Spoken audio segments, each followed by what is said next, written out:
Isang bank manager ang nagtaka at nagduda sa isang lola dahil palagi ito nagwi-withdraw ng 3 milyon kada linggo. Tanong ng bank manager, "Lola, bakit po linggo-linggo kayo nagwi-withdraw ng pera?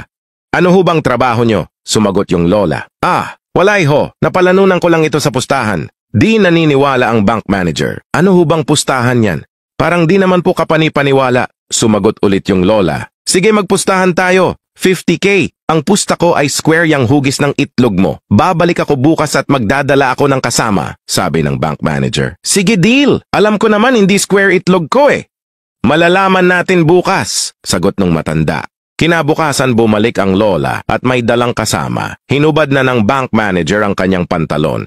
At hindi hugis square ang itlog nito kaya binigyan ng lola ng 50K ang manager. Sabi ng bank manager, "Paano ho kayo nagkakapera dun talo naman kayo?" Bumulong yung lola, "May pustahan din kami nitong kasama ko. Sa halagang 500K, ipapakita mo ang itlog mo sa amin."